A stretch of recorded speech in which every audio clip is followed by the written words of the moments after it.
Good afternoon, and good morning to some, good evening or good night to our panelists. My name is Adina Vogel-Ayalon. I'm J Street's Vice President and Chief of Staff, and excited to have an opportunity to hear from two incredible experts, Ambassador Hesham Youssef and Dr. Shira Efron, about the current state of affairs right now in the region, and with a specific focus on the ceasefire negotiations and hostage deal. Before we start, just a couple of technological notes to share. There is a Q&A feature at the bottom of your screens. So please feel free to put in your questions into the Q&A box, and I will try to incorporate them throughout the conversation. Apologies in advance if I'm unable to incorporate all of the questions, as I'm sure there will be many. Today's discussion will also be recorded, and you'll be able to rewatch it and share it with others. So thank you so much for being here. I'm just going to set the stage a little bit for our conversation, introduce our speakers briefly, and then turn it over to them for some opening remarks. So obviously, as you have all joined us here, you know that we are in a very delicate make or break moment for the negotiations and for the potential of a hostage and ceasefire deal. Talks are currently proceeding in Qatar, and it's been talked about frequently that the future of an end to the suffering for both Israelis and Palestinians right now lies in the hands of really two men, Netanyahu and Sinwar. And we're going to dive in to understand exactly why and what are the positions that each are taking and the sticking points that are currently in front of us to get to a deal. But we do also know that there's a broader regional context and that events continue to happen. The war goes on. There's just one potential event that could happen that could, topple a deal completely and, really put everything at risk that is going on currently. We are on the cusp of an escalatory spiral in the region, still a potential threat of Iranian retaliation attack, potential escalation in the north with Hezbollah. And, just today I saw reports just an hour or so, or a couple hours before this call, about Israel's defense minister Gallant saying that he's going to ask Netanyahu and the security cabinet to expand the goals of the war, to include a focus on the safe return of Israelis to the northern communities in the border with Lebanon. So what does that mean for Israel's aims to expand this war in the north? At J Street, we of course believe that the ceasefire and hostage deal is crucial. It will impact all of these different elements, and we are committed to continuing to press for continued American leadership and engagement on all levels, deterrence and diplomacy, of course, to reach a deal and prevent a regional war. So we have, as I mentioned, two excellent experts here to analyze the calculations and pressures at play and help us understand what's really getting in the way of both sides getting to yes in this current round of negotiations. So I will briefly introduce them. Dr. Shira Efron is a Senior Director of Research at Israel Policy Forum, and she regularly briefs us on these webinars, as well as delegations that we are bringing to the region. Her focus is U.S. Middle East policy. And she has a very extensive bio, and I won't take up more time, but I encourage you all to follow her and follow her writing. And really pleased also to have Ambassador Hesham Youssef, who is a senior advisor at the U.S. Institute of Peace and a former career diplomat with the Ministry of Foreign Affairs in Egypt. He's just recently returned to Egypt, and he's joining us from Egypt right now. He was also served as the Assistant Secretary General for Humanitarian, Cultural, and Social Affairs of the Organization of Islamic Cooperation and a senior official in the Arab League. So we are really privileged to have both of you here. I'm posing this question to both of you to start with your opening remarks to help us set the scene with some initial reflections about where we are today with the negotiations and a continued threat of regional escalations. What are the specific gaps and sticking points that currently exist right now in front of us? And I'll turn to you, Shira, first to start, and then over to you, Hesham. Excuse me, all. Hi, it's really good to be here. Thanks, Adina, for the nice intro. And I always cherish every moment with Hisham and look forward to hearing what he has to say. So I'll try to like be quick and just go around the Middle East, kind of around Israel's borders for a second, just to set it because it is all connected, as you started saying, Adina. So we're on Thursday now, but obviously the big event of this week, or one of the biggest events of this week, was the Hezbollah strike. It's retaliation for Israel's assassination of Fuad Shukr, the Hezbollah chief of staff, on July 30th. And the IDF's ability to basically thwart a much larger attack that was, according to foreign sources, aimed at not far from my home, the Glilot area, where there are a few intelligence bases located. I think this was something that in Israel was perceived as a really great operational success that restores maybe Israeli deterrence. However, looking a few days after the event, we're seeing that it was a tactical move. It was a successful tactical move, but fundamentally, the strategic situation has not changed a bit. And the idea to think that Iran and its proxies are deterred is an illusion. It seems that Iran would decide if and when to strike again. And in the meantime, it is normalizing ties with a variety of other reasons. It's isolating Israel. And fire is back again at the northern front of Israel. It's I don't know how much we keep talking about Gaza, but the fact is there are over 100,000 IDPs in Israel. The northern of Israel, some towns are completely destroyed. I don't know if people will ever be able to go back to them. And the people, residents of the northern part of Israel, or those who used to be residents, rightly say that it's not fair that Israel does respond and react when there's shooting to the center of Israel, right, to the Tel Aviv region. But this is the new routine. We're just accustomed to them being there on the front lines for almost 11 months now. September 1 is the day that school's supposed to start here, and kids are not going to go to school again. Who knows for how long after this past year that's gone. But the thing is that with the now that Israel is no longer focused on the north as much, that has allowed for attention to go back to the negotiations in Cairo. A delegation did go there right after the strike on Sunday. And there is this assessment in Israel that since a full-blown regional war seem to have been averted. I question the assumption that Iran and Hezbollah even wanted it now, but let's say it's not happening now. That will put pressure on Sinwar to compromise in his demands. Time is critical here, so I'll just go. There are a lot of details in terms of the stages. Stage one is, bringing what do you call the women and humanitarian cases, then the soldiers, and then the last stage is the bodies of the deceased, those that were captured, that were taken hostages dead, and those who were murdered in Hamas captivity or died in other ways, but the only reason they're dead is because of Hamas, obviously. And the big stumbling blocks that everyone is talking about, the first one is sort of the ceasefire definition. Hamas demands a complete end of war. We're starting with a ceasefire that is supposed to lead to a final end of war. Israeli Prime Minister Netanyahu keeps saying in the media that the war will not end. This seems to be a big sticking point. The types of prisoners, something we don't talk about it at the moment, but they're also, Hamas wants certain types of prisoners, and they want them to go back to Gaza or the West Bank. Israel wants to deport them. That's an issue. There's the Philadelphia corridor. There's 14 kilometers a border between Gaza and Egypt. That Israel wants to stay there with IDF presence. The Netzarim corridor, which bifurcates Gaza into two, which Israel also says they want to stay there. And there's the Rafah crossing itself, which is, a border crossing in terms of like who mans it. So I guess these are sort of the big stumbling blocks.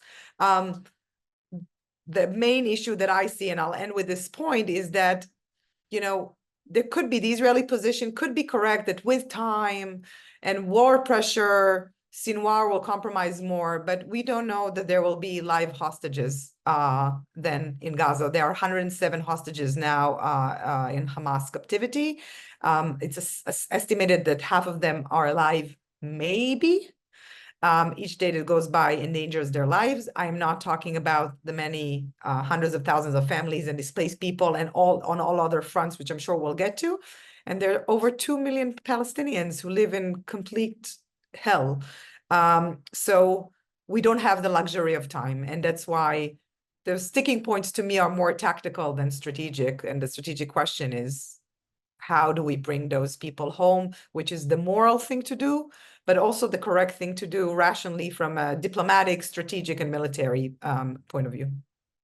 Thanks, Shira. Hesham.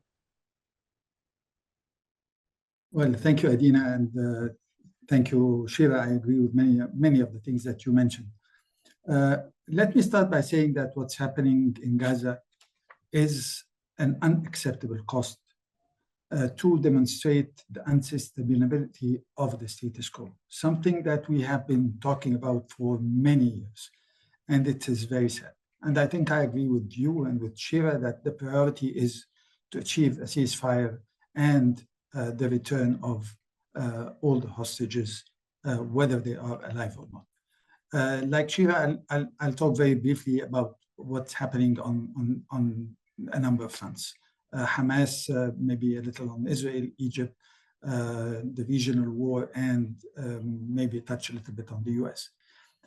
And as far as Hamas is concerned, and this is was also mentioned by Shira, well, maybe Sinwar is going to compromise. I think that Hamas wants to end the war as a result of the devastation and as a result of what Shira mentioned, that there are 2 million Palestinians living in hell or even worse than hell. But what is happening on the Israeli side is that there is an effort to impose conditions of surrender on the Palestinians. And there are those who are saying, well, no, this is too much. And there are many in different circles, whether it is in Israel, in the US, or at the international level, and definitely in the region, who are saying, well, Netanyahu has been changing the conditions as we go along. And the latest was when a delegation went to Rome and they presented what was called clarifications, and they were not clarifications. They were changes in the conditions on all kinds of issues, whether it's on remaining in the Philadelphia corridor, remaining in the Netzarim corridor, or in relation to other aspects of the whole situation. Now, what is happening is that Netanyahu wants to achieve a surrender and a victory without really having a total victory at hand. And this is not working. And I think what Israel also needs to understand is that you cannot impose such conditions in a manner that would be acceptable. One of them was mentioned by Shira about not ending the war, that Netanyahu wants the ability to go back to war at will. And they're saying, well, no. And then the Americans presented a compromise saying, well, as long as negotiations are ongoing, Netanyahu wants to water this down as much as he can. Also in relation to the Philadelphia corridor, the Netzarim corridor, there were agreements that this would be evacuated. And as a matter of fact, the Israeli Minister of Defense said that we can leave Gaza. And this, from a security point of view, this can be achieved. But what we're seeing is that this is not the case. Now, maybe you can go into details about that later, but I think Israel needs to understand how security will be achieved. And I think it will not be achieved without peace. And this is why there is no threat presented to Israel by Egypt because there is peace. There is no threat presented by Jordan as well because of the same thing. And other countries were willing to do the same, including Lebanon that reached a maritime agreement and so on. The Palestinians signed several agreements with Israel. So we have to move in this direction. As far as Egypt is concerned, Egypt has been working on a ceasefire in every single war that took place since Hamas controlled Gaza in 2007. And unfortunately, every time we tended to return to the status quo ante. If there is a silver lining in relation to what's happening today, is that there is no going back to the status quo ante, and we need to see how we can move in a direction that is much more constructive. There are difficulties in relation to the Rafah crossing that Shira mentioned with Egypt. Israel at one point in time said, well, we don't want the Rafah crossing in this area. And they said, we want it very close to the south of Gaza, very close to Karm Shalom. And Egypt said no. And the Palestinians said no. So they flattened the Rafah crossing on the Palestinian side with the ground. But this does not mean that this would be accepted. The answer continues to be no. So this is continuing, and we will see how this will develop. On the regional side, I think Shira is right as well. We temporarily averted a regional war. We will see what happens with Iran, whether it will respond or retaliate in one way or another in as far as the situation is regarding the assassination of Haniyeh is concerned. But I think that cool minds are prevailing now, and I think that we are not going to see an all-out regional war. A word about the U.S. Situation, because I think we have had a problem for the last 10 months in the way in which this war was managed by the international community, and in particular by the US. And the US was quite lenient in the beginning, and then when they started becoming a little more serious in dealing with the situation, I think it was too little too late. And my hope is that in the few months that are left for this administration, that they would work on this issue in a much more firm way in order for the situation to reach some form of stability. Thank you. Thank you both. I want to come back to a variety of different points that you made in your opening remarks. But first, in terms of just understanding the situation on the ground right now in Gaza, especially as we've seen now just reports today from the World Health Organization that the IDF has now agreed to humanitarian pauses to address the issue of polio now that exists in Gaza. And there's, of course, incredible public health concerns, in addition to the concerns that already existed relating to the humanitarian situation in Gaza and the state of the facilitation and coordination of humanitarian assistance in Gaza. And so I want to turn to you, Shira, and ask you if you can give us an understanding about where things stand right now in Gaza with those issues in terms of humanitarian assistance, coordination, facilitation, the concerns relating to polio, the other public health concerns. And also in your response here, if you can also touch on, there was a new appointment by the IDF of a humanitarian liaison and the significance that this has, because this has raised some questions of whether this is a temporary or a permanent. What does this mean about Israel's intentions for long-term facilitation or governance in Gaza? So I know that's a lot to throw at you as one question, but if you can help just with some headlines as to the state of affairs on the humanitarian front in Gaza. Sure. So yeah, really a lot. And I won't go into all, the numbers and stuff. I'm happy to send, and if people are interested, we can talk about it. I don't want to say the humanitarian situation was improving, but at one point, after a series of really unfortunate events, as you all may remember, with the World Central Kitchen employees being targeted by mistake, but being killed, there were a series of steps taken, and in a change in priorities in Israel that led to crossings being open, to facilitation of more aid trucks coming in, to improvement of deconfliction mechanisms, to the United States coming up with a very how should I say diplomatically, interesting initiatives to have a pier that no one wanted and warned that it wouldn't be necessary, but it also didn't work. But as a result of this pier came a lot of US presence, which was good because it forced Israelis and the humanitarian community to sit in the same room and to do it in a serious way, which was not done before that.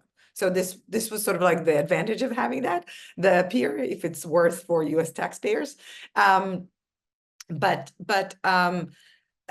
We saw some stabilization or stopping the continuous deterioration. That all changed with the Israeli invasion into Rafah. Because what had happened at the moment that the Rafah crossing from Egypt, which wasn't supposed to be, it was never supposed to be a crossing for goods, but it became a crossing for the main crossing for goods, and where most goods were stored and coming through since the beginning of the war, basically closed down. And until today, it is closed. It is closed, and I'll let Hesham speak to that, but there are a variety of reasons and interest on the Egyptian sides, and we can say that the Egyptians haven't warned everyone. They warned everyone, and they said exactly what their red lines are in advance. But the fact is that what's happening is that Rafah is closed. Kerem Shalom is a crossing, the main crossing for goods from Israel, and it's operating at not at capacity. And there are a few small crossings, one in the north and one, but we are seeing the numbers of trucks, which is not the right metric, but it is a metric, has halved. So if we were talking about trying to get to 500, 600 trucks per day before, we are not close to these numbers. We are at I need to look now if it's today, if it was 200 or 300 or 149, but we're not at those numbers. The only thing that basically goes in is food supplies and medical equipment. Very difficult to get other things in. The challenges, and it's interesting, we at IPF wrote about it, and I wrote a paper about it with ECF before and in November, and we looked at the whole supply chain, and I'm sad to say that a lot of the problems are still the same problems. It's the number of crossings that as a result of another issue now we have minus Rafah, distribution inside Gaza, the humanitarian community, the UN and the NGOs. I have heard that they say that Gaza is the most dangerous place in the world they have ever worked in. The challenges are very big because there's deconfliction with the IDF, and there are a lot of improvements, right? But it's a war, and things happen all the time. But also the fact that there's Hamas and there's looting. The complete lawlessness has created a situation where it's very, very dangerous to humanitarian workers and their supplies. So they are hesitant about risking the lives of their people. Understandably so. When someone tells you, someone who served in Yemen and other places, and says Gaza is the most dangerous place I've done this work, and it is telling. So it's the distribution inside Gaza because of the law and order. The UN and Israel are at a very low point, but it's not just the UN, it's the humanitarian community at large. Really, we need some sort of like couples therapy here to explain to the two sides that they both need each other, because the humanitarian community cannot just like keep blaming Israel. I mean, it's not going to get them more visas and renewals and things together, but also Israel needs to understand that if the conditions are not enabled so that the humanitarian community can work there, Israel will have to own Gaza, which he doesn't want to do. So this is one of the issues, and the fact that when we come back to the politics of this, right? If there was a PA involvement, if this was tied to a vision, to a day after, it would have been much easier for a lot of the players to work there more strategically. Polio, not to like flung my own, but when at RAND, I wrote a report about the public health implications of water crisis in Gaza. It was in 2020, when the situation wasn't as bad, but we predicted it all, right? There's polio and hepatitis A, and breathing diseases and skin diseases and digestional diseases, and the situation wasn't great in Gaza to begin with. But this is all, I mean, it's chemistry, right? It's not like someone is doing something bad when you don't have sanitation. These things happen, and we don't have those things. So the public health situation is awful, as the polio indicates, but there are other illnesses. I think it's close to, I don't know if it's 87% or 89%, but close to 90% of Gaza's population has been displaced and live in tents. Many of them in the Mouassi area, which is a small area. And again, as I said, sanitation not there. We have now, it's summer, it's very, very, very hot here, as you all know, but thinking about the winter, There's no way people living under, I don't know, it's not even, some of them are not tents, would be able to survive a winter like that. And that's why those problems have to be resolved. I know there are a lot of reports about this new position created within the IDF, and I've seen some are interpreted as sort of as an indication of Israel's commitment to the humanitarian issue and understanding the importance of it, and others saying, oh, this is Israel's preparing to occupy Gaza forever. I think people are reading too much into this specific appointment, which I know the details of. It has to do with some staffing in the IDF. It does, I think, more say about the importance of elevating the issue, because at the moment everything is organized through COGAT, Coordinator of Government Activities in the Territory, a small department within it that also does the West Bank. So you can't have the ample resources and attention to this issue, but I wouldn't put so much into this as interpretation of Israel's intentions. I think there are plenty of other intentions, revealed preferences. One is that Netanyahu was trying to have his cabinet meeting at the Philadelphia corridor today, and the Shin Bet said they wouldn't be able to protect the ministers. I think this is more telling of the Israeli intentions than one promotion in the IDF. But maybe I'll stop with that, because we can really talk about the humanitarian situation. No, that was excellent, an excellent overview, Shira. Hesham, do you want to add anything on that point in terms of the current state of affairs? Well, just a few points. Well, in relation to the Rafah crossing, as Shira mentioned, the Rafah crossing is not a crossing that allows trade to go in. And humanitarian assistance that used to go through the Rafah crossing had to go to Israel to be inspected and then come back to Egypt and then go through the Rafah crossing. But then it was given to the Palestinians. And then the Palestinians were giving it also to the World Food Program, WHO, UNRWA, and others, and humanitarian organizations. Now the Rafah crossing on the Palestinian side is controlled by the IDF. So Egypt said we cannot provide the humanitarian assistance through the Rafah crossing to the Israeli army. It's very simple. So now it goes through Karam Shalom. Instead of being inspected and coming back to Egypt, now it's going through Karam Shalom. And then when it goes through Karam Shalom, it is up to the Israeli authorities to give it to the right NGOs, international organizations dealing with humanitarian issues and so on. But Egypt will not bear the responsibility of giving the humanitarian assistance to the IDF. It's very simple. Now, in addition to what Shira mentioned, there are the evacuation orders. The number of evacuation orders that happened in Gaza are huge in number, to the extent that everybody has been saying that we haven't seen anything of this magnitude in any conflict before. So this is also making all kinds of international humanitarian organizations saying we simply can't work, whether it's World Food Program, as it was mentioned a few days ago, World Health Organization, UNICEF, and others. So I think this is important. And then as far as the health situation is concerned, also all kinds of equipment in relation to medical needs and so on are not being allowed. Fuel is not being allowed to hospital and so on. So the situation is going from bad to worse, and more people are dying as a result of health situations, in addition to those who are dying as a result of military action. Thanks, Hesham. I want to switch gears to go back to the negotiations, and following a trend in the chat in terms of questions that also follow up on your remarks. Of course, in the conversation around these negotiations, there are a variety of different actors with different sets of leverage on Israel and Hamas, on Netanyahu and Sinwar specifically. And so I want to unpack some of those pieces of leverage and understand from both of you what specifically relating to the Biden administration, because of course here at J Street we are very concerned with U.S. policy, and understand that of course the United States has more leverage over Israel than it does over Hamas, of course. So let's start with the United States. And Hesham, you spoke specifically about the role of the United States in this war, and that they could have been more firm. So what do you see as the leverage that the United States has, and what impact do you think it would have on Netanyahu's decision-making right now in this current stage of negotiations? And this is a question I want to pose to both of you. So perhaps Shira, you'll start, and then I'll go to Hesham just to keep going back and forth?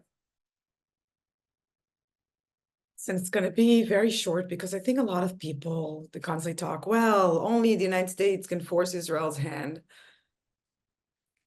And I assume the US has leverage, but I don't know if at this point, and given where we are in Washington and the election cycle, obviously,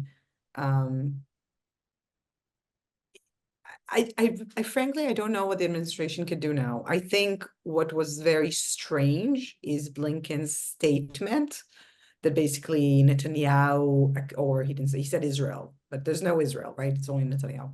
That Netanyahu accepted the new US proposal and it's only Hamas. That to me is a strange step when it's not factually correct. Right? Maybe this was the idea of we will hold him down, we will make him accountable to a proposal, but they tried this trick before, right? And it didn't work. So this was to me, it's this thing that I would say, don't do that. Maybe the US can start saying both sides put obstacles in a way that is more equal, because it's true. I mean, this is not, we also have to be, because there's a lot of criticism on Israel doing this, right? Obviously, it's not like Hamas is saying, oh, just take the hostages, and Israel's, no, we don't want them. It's they're a very tough adversary to negotiate with very clear demands. The problem is that they're not compromising, or they're not compromising on their real red lines. They have compromised a little bit. They compromise on some times, and the IDF can stay in the perimeter around Gaza, which is in Gaza's territory. I mean, there are some things where Hamas compromised on.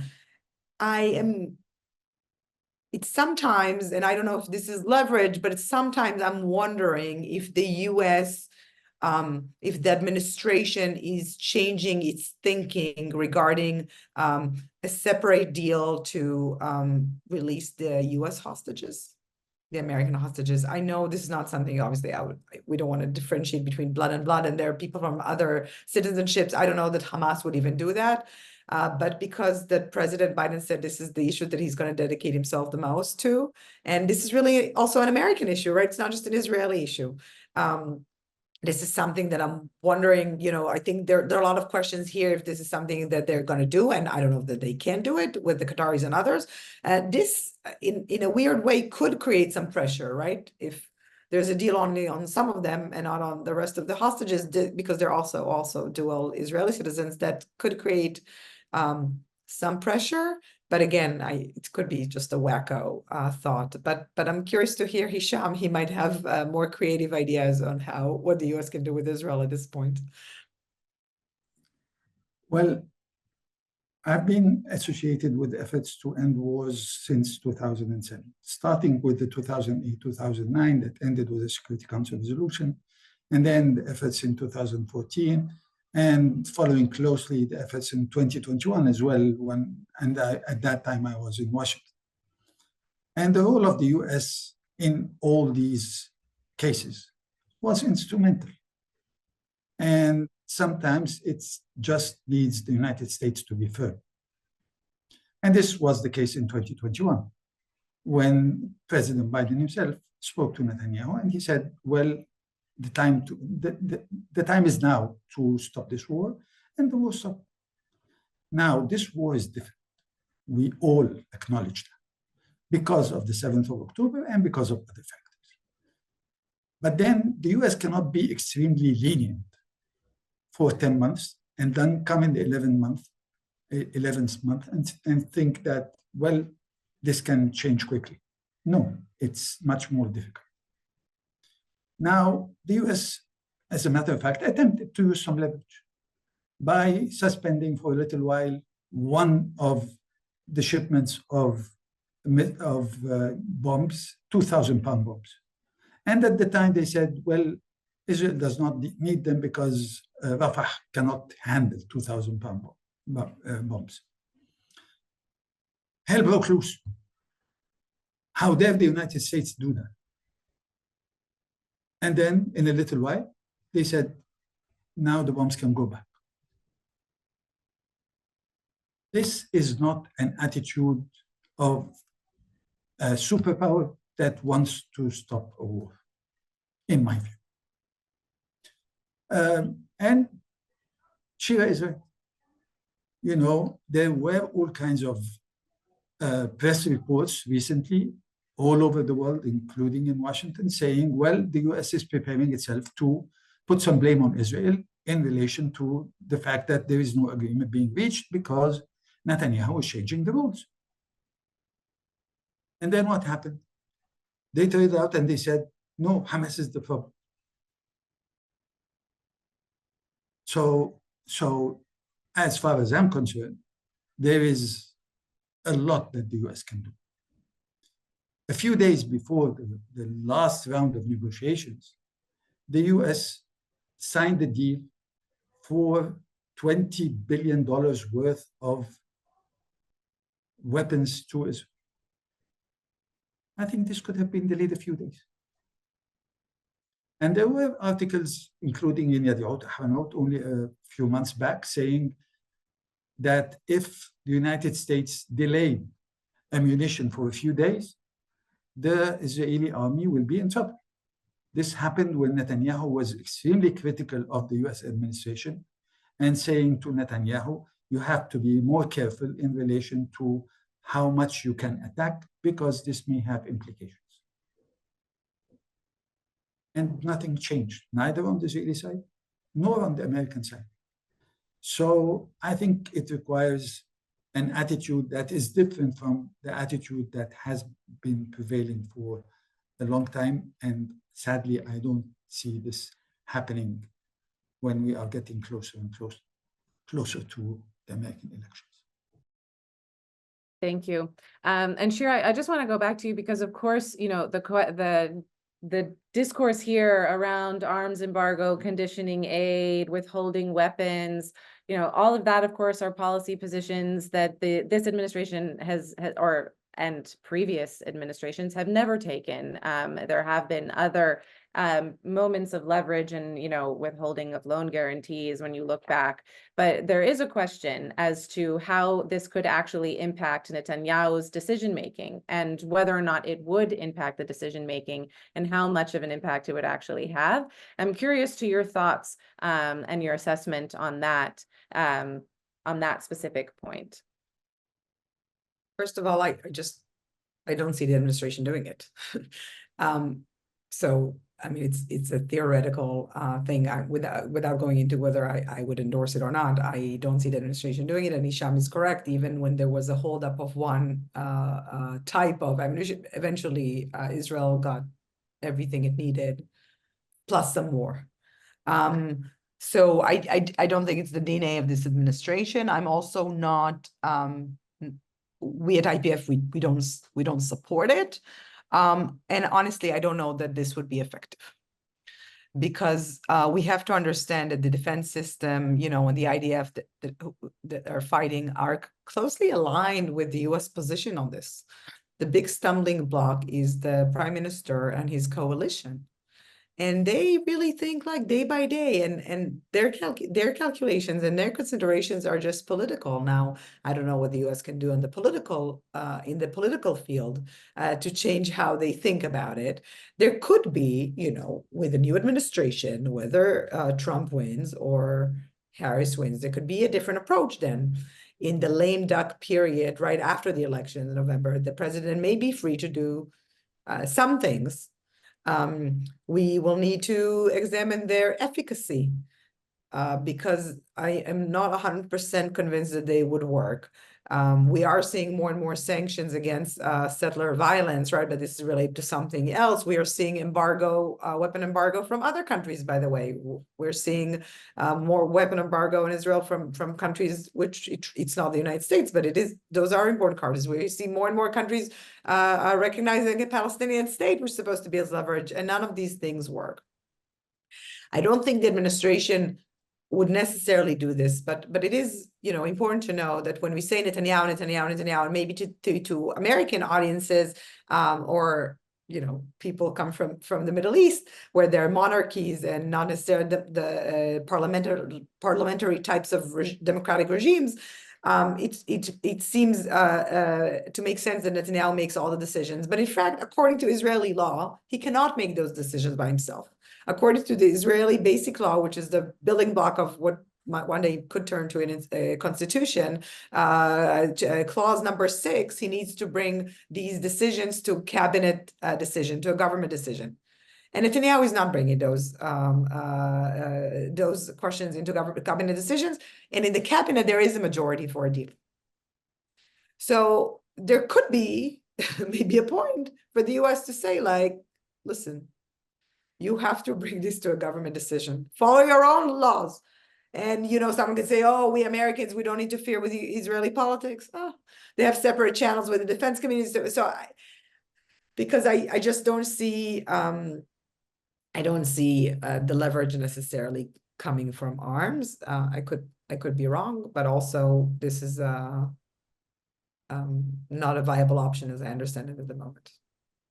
Yeah, no, thank you. You bring up a really good point, and there's something I wanted to actually ask you later on, which you already touched on, which is, of course, the political dynamics at play that are, influencing calculations and the impact of the security cabinet or the security echelons, also in terms of how it can help bring us to a deal, right, and ensure security and address the security concerns that Netanyahu has presented as obstacles.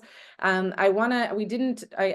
know we're running low on time, but we didn't touch on some of the actions and the role that other regional players can play vis-a-vis these negotiations. So Hesham, I'd love for you to touch on the specific areas of pressure and leverage from Qatar and Egypt in these negotiations vis-a-vis Hamas, and also in terms of the role of regional players in preventing a broader escalation at this time and, moving towards a path of diplomacy potentially with Iran. So that's, again, another big question to throw at you. And then I will come back to another theme in our Q&A, which relates to security and governance in Gaza after a deal and the day after. So Hesham, first on the leverage of other players. Well, of course, there is leverage by Egypt and Qatar in particular on Hamas.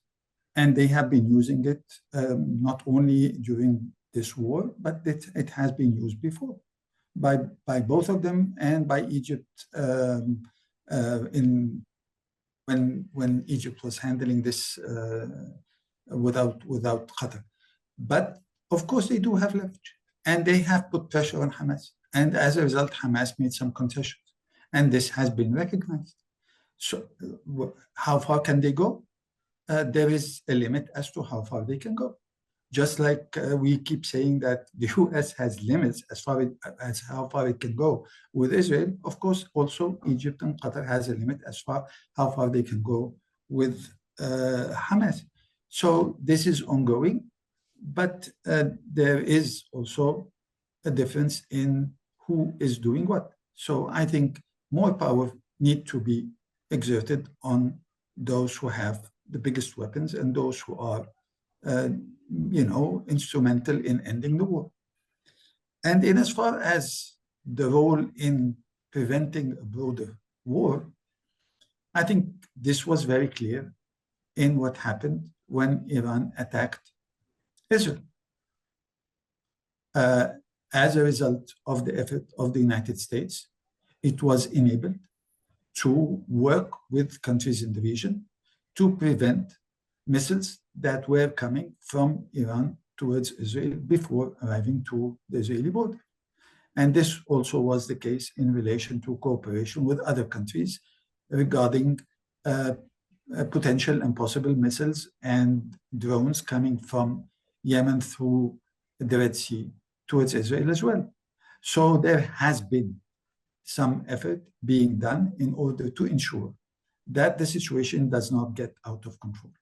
And these countries were doing that because of their own interests.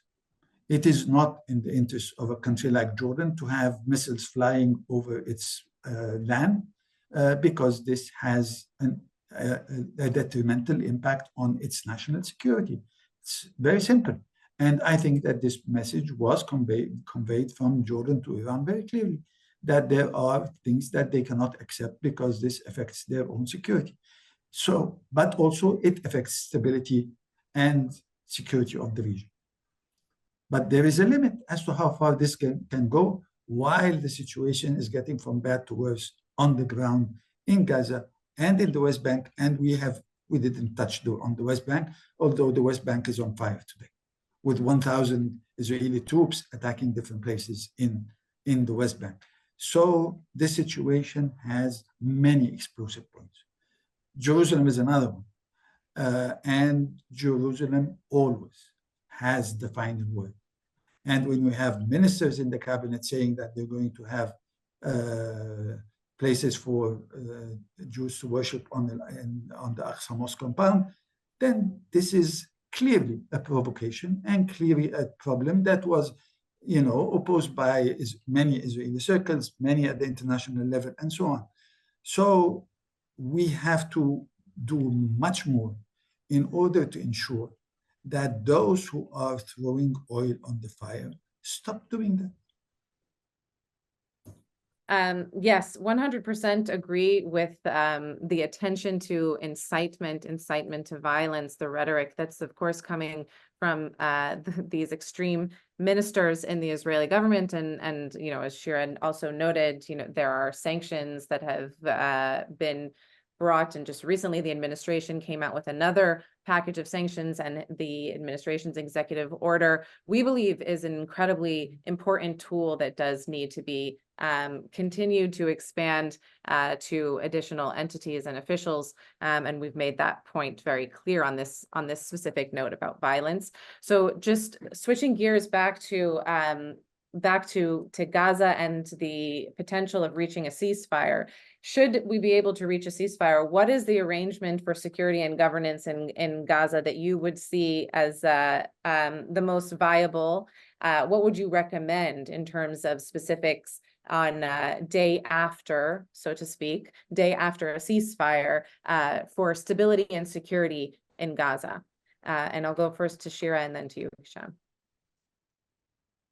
Look, I think it's going to be very difficult, right, to have a post-war security situation. But I have to tell you, we said it, and I'm sure Hesham, I think we said it also in a meeting together early on. When we look at the Palestinian arena, there's Fatah, which is the party that dominates the Palestinian Authority, and there's Hamas. And there are a lot of fringes, but it's like the US, there's a two-party system. This whole vision of we will have neither Hamas nor Abbas, not Fatahstan, not Hamastan, it just doesn't exist. There are no unicorns anywhere, but definitely not in Gaza. And so I just don't see any arrangement. And I admit it might not be perfect. It's going to take a long time because we can talk about it. We probably don't have time, but the PA itself is teetering on the brink of collapse, and it has no capacity at the moment to control the territory it's supposed to control, let alone go into Gaza. But the arrangement that a lot of analysts are proposing, and everyone comes to the same kind of more or less the same conclusion, having some sort of reconstruction or temporary authority, and you can call it the Gaza Reconstruction Authority or the Temporary Authority or whatever acronym we can make for this, right? That it would be composed, managed by Palestinians, ideally from Gaza. They're going to come from the Fatah movement, but it's going to operate under the auspices of the PA, with a connection to the PA, the Palestinian Authority. And there are functional reasons for that. It's not just because if you have your vision, like IPF shares and Hesham and J Street, of a two-state solution. Also, if we look at the Oslo Agreement, right, and sort of the agreement framework we have, you cannot do anything in Gaza without PA, or anything meaningful in Gaza without PA consent. The UN, even this polio vaccination campaign that we're having now, which was organized with Israel, but it had to be coordinated via Ramallah. So it's functionally, the PA is functionally needed, and it's also would obviously bolster its support. So we're talking about a temporary security entity that could last between, I don't know how many years. And if we'd have this would be the nucleus of the governance structure, but then obviously it would be augmented and supported by Egypt and other countries that have said time and again, they don't want to come and put troops on the ground in Gaza, but if it's part of an effort that is to bring peace and to get to a two-state solution, they will be supportive. And obviously around that, we have an international community which would have to support and give security guarantees, but also a lot of money for reconstructing Gaza. The current estimates are talking about $80 billion. I don't see this money coming, not from the Europeans and not from the Arabs and from no one, unless we have that some vision. So, again, I'm going with shorthands because we don't have a lot of time, but I think that's pretty much the feasible security arrangement that can get us out of this mess. Unfortunately, literature, it's not just in the context of Israeli Palestinians, literature shows that there's what you call the golden hour, that when the war starts and you dismantle the violent entity controlling the territory, then you have the golden hour to try to bring in an alternative arrangement. As time passes, it becomes much harder to institute something, because we have this lawlessness that we're seeing now. We see all these violent actors. We saw rogue factions of Hamas with interest. So it becomes much more difficult. And unfortunately, if we don't make an arrangement at the moment, we will end with prolonged Israeli occupation and with armed resistance that accompanies it. Thanks, Shira. Yeah, Hesham, I'd love for you to touch on this, and also specifically the dynamics that Shira was just mentioning about other factions in Gaza, and also the role that they play right now, also vis-a-vis Hamas, but also in this, post-ceasefire reality and, the security and governance that is necessary. A few points.